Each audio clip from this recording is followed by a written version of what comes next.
सबैलाई नमस्ते। जुठो मुखले नमस्ते गरे पनि नमस्ते स्वीकार गरिदिनु होला। र आज हामीहरू बगानको माटो सफा गरेको 15-20 दिन जस्तो भयो। पैसा पनि 15-20 हजार जस्तो गयो। र खाना चाहिँ यस्तो खाँदैछौँ।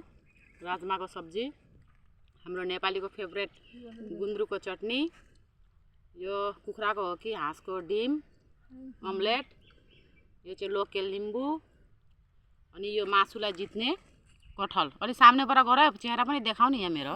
अलि उता जाऊ। यो सब्जी कटहल र खाँदैछौँ। खाँदा खाँदा सब्जी एक बाटी सब्जी त पानीमै गिर्यो। लिडिया भन्ने केटीले गिराइदियो। अनि त्यो पानी मैले के गरेँ, त्यो पानी फेकेर त्यो सब्जी पनि मैले खाँदैछु। किनभने कटहलको सब्जी बार बार पाउँदैन। अब जग्गा देखाइ अहिले नदेखा जग्गा, अहिले यतै देखा। अनि के अरे कटहलको सब्जी बार बार पाउँदैन। अनि आज त्यहीको लागि कटहल चाहिँ पेट भरेर खाने हो। तपाईहरुलाई कटहल मनपर्छ कि पर्दैन भन्नु होला र कस्तो लाग्छ तपाईहरुले कमेन्टमा लेख्नु होला ल। ल मेरो भिडियो राम्रो लागे पछि शेयर गरिदिनु होला, सब्स्क्राइब गरिदिनु होला र लाइक गरिदिनु होला। र यति नै भन्न चाहन्छु। र अब हाम्रो सिमानाहरु हेर्नु। Thank you.